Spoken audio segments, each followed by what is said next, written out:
Hi everyone, in today's video we're going to do something a little bit different. We're going to go through one of the most important Christological verses that we find in the New Testament, and they're actually one of my favorite sections in the letter of Colossians. And we're going to go through these verses. It's verses 15, Colossians 1 verse 15 to 20, and we're going to just talk a little bit about the structure of these verses. Now, if you're already going through these verses, Colossians 1, 15 to 20, in your Bible or in your phone, there's actually, I don't think in the English version, you can see that there's something different about these verses. Now, if you go to the, actually in the Spanish version, which that's how I remember the first time I read it, you can clearly see that there is something different about these verses because of the way, the structure they put it on the Spanish versions. But it's basically, as the title says, right, this is a poem that Paul basically kind of like wrote. But there are many different hypotheses about this poem. Like one very popular idea, it is that this section of these 6 verses were actually a really well-known hymn in those in Paul's days.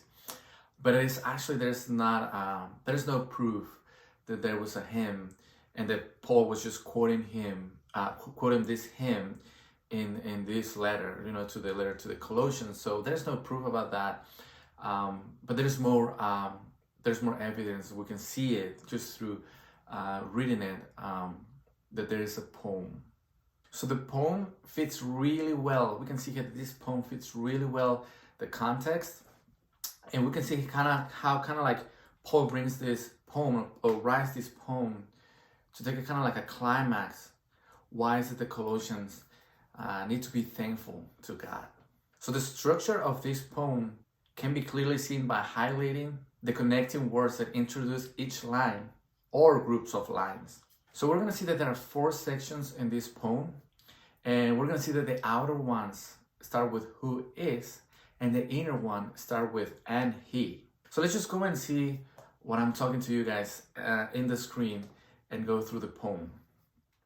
So we can see here the section number 1. Now, if you, like I mentioned before, if you go to the Spanish version of these verses, you can actually see that they put these 6 verses in this way, kind of like very similar to the way I'm showing it to you right now. But we see section number 1, and we see how I mentioned that it starts with the who is, the image of God, the invisible one, and then the rest of these verses. And now the section 2 and 3, we see here, again, like I mentioned, and he is before all things. And then section 3, and he is the head of the body, the church. And now the last section, section number 4, who is the beginning, the firstborn from the dead. So now we see these verses, we see these different sections. It should be clear from this that there are all sorts of parallels. You can see the parallels here between the different parts of the poem.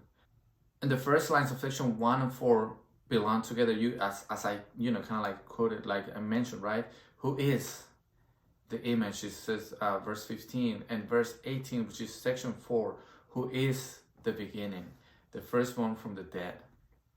And also the opening sections in section 2 and 3, and he is before all things, section number 2 and verse 17, section number 3, and he is the head of the body, the church. But we can see that the poem revolves around the divisions between verses 17 and 18. But if we see it at like a broader level, sections 1 and 4 both begin with a statement about Christ. We can see that in these 2 sections. And then amplified with the title firstborn. You see both sections in verse 15, 15a and 15b, who is the image of God, the invisible one, firstborn of all creation. And then it's the same in section 4, which is verse 18, who is the beginning, the firstborn from the dead. so that in everything he might become preeminent.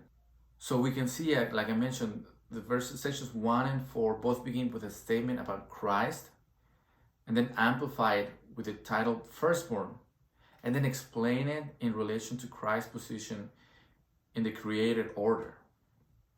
And then the sequence in him, through him, to him occurs in verse 16 and in verse 19 and 28.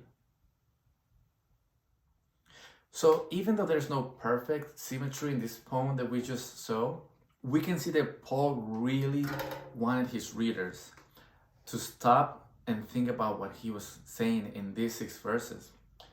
So my encouragement for you today is that as we, I finish with this video and you're at home, I will encourage you to read these verses, stop and read them, maybe even read it in the way the poem was written and the way I show it to you.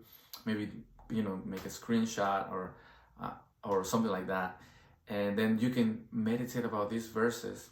And then next Tuesday, we will go deeper into the meaning of some of these statements that Paul said. But at the meantime, I will encourage you that we together we can meditate about this beautiful poem that Paul wrote to the Colossians about the preeminence of Christ and just his supremacy of Christ.